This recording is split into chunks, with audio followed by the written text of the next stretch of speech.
Hola, bienvenidos a Viva Tutor. Today we have a very quick one on a verb that really confuses all of my students, which is llevar. I'm gonna first give you a selection of the 5 meanings that are the most important from the perspective of a native, the ones that I hear the most, the ones that we use the most. And then I'm gonna give you the rest of the list. So I'm gonna give you 6 more. And today you at least will be aware of them as well. Okay, the first in our selection, wearing clothes and accessories. Llevo un sombrero is I wear a hat. It can also be translated as I am wearing a hat, because we don't really use gerund with this meaning and this verb. I wouldn't use estoy llevando un sombrero, just llevo un sombrero. Another construction that you might see is llevar puesto.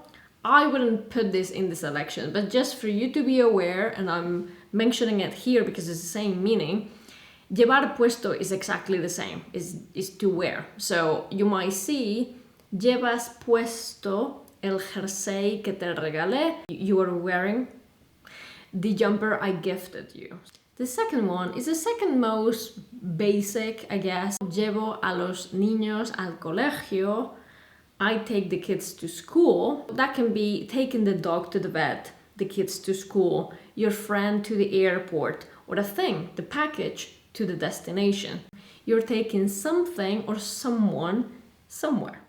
And very connected to this, I'm going to put it together, is to carry. Because it's the same, just with the emphasis on carrying it on you, and there's no need for the destination. Llevo muchas cosas en mi bolso. You can say I take a lot of things in my bag, but you can also say I carry a lot of things in my bag. There might be that emphasis on, oh, I carry a lot of things in my bag, so that's why it's so heavy. The real emphasis is on carrying, on having it on me, on my shoulder, not on taking those things somewhere.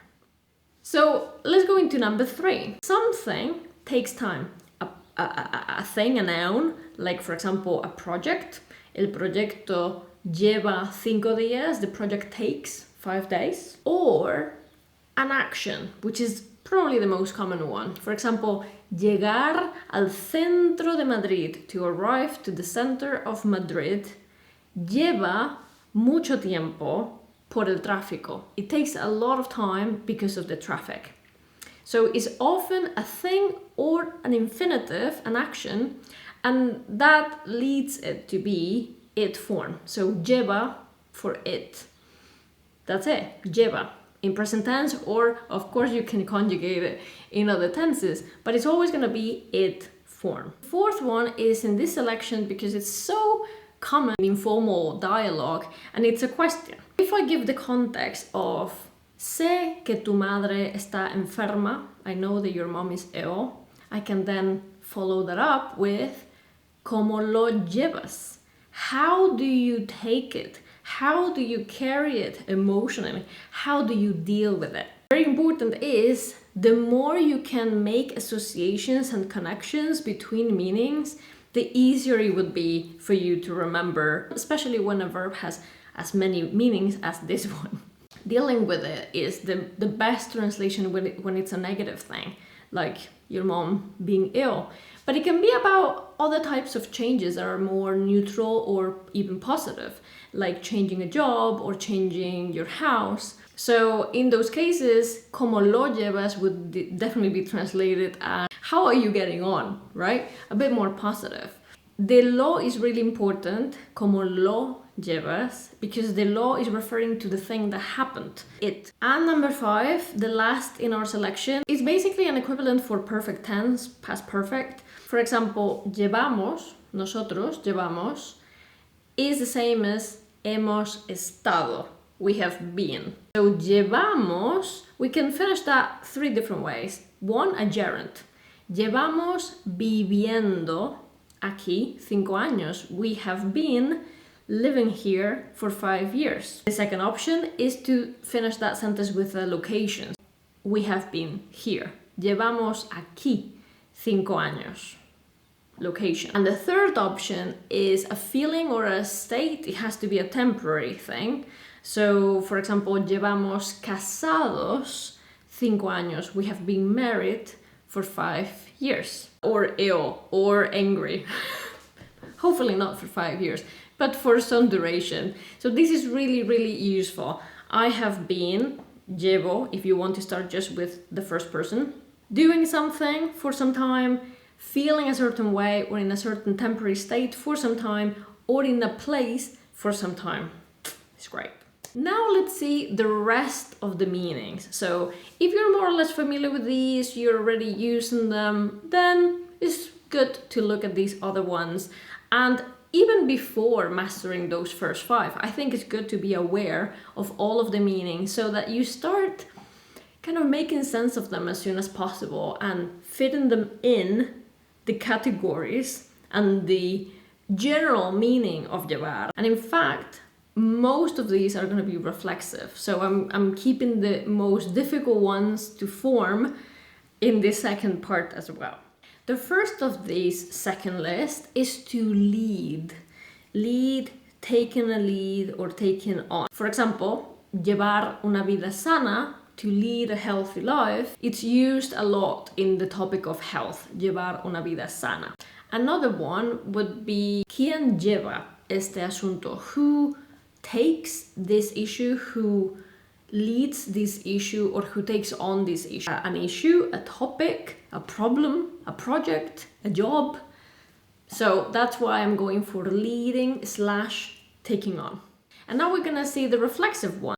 Let's start with llevarse. This is a version of taking, but the pronoun is adding an emphasis of away or with you. So me llevo estas revistas is I take with me or I take away or I take home these magazines. Puedo llevarme estas revistas? Can I take these magazines away? Can I take them home? Can I take them with me? It's the same meaning, but you don't need to say where because the emphasis is on taking them with you, right? Almost stealing sometimes. Just, taking them. Taking them away from here. The next one is quite useful because it's to get along with someone. Me llevo bien con, I get along with. No me llevo bien, I don't get along. Me llevo mal, I get along badly. So, me llevo bien con todos en clase, I get along with everyone in class. Or reciprocal, because there's 2 or more people involved. Todos en clase nos llevamos bien. Everybody in class, we all get along well. Another one is to be trendy. So, se lleva it's trendy, no se lleva, it's not trendy. Or in plural, no se llevan, with the N, no se llevan las paredes amarillas. Yellow walls are not trendy right now. And then the last one is a construction with another verb. In fact, the llevar here is not reflexive, but the other one is dejarse, reflexive, dejarse llevar. Dejarse llevar means to go with the flow or to let yourself go, or we'll see another slightly different meaning of it. Dejarse llevar suena demasiado bien. To go with the flow sounds too well. That's part of the lyrics of a song, Copenhagen by Vetusta Morla, if you want to check it out. It's in Spanish. And it can also have the meaning of you getting yourself be persuaded, right? So, ella siempre se deja llevar por otros o por la opinión de otros. So she always gets persuaded or lets herself be persuaded by others or by the opinions of others. I'm going to link down below a blog post, which is just a list with examples on all of these meanings, plus one more bonus expression at the end. Press the like button if you liked the video, subscribe if you're new to the channel, and I will see you soon with another video. Hasta pronto! Ciao! I'm gonna down...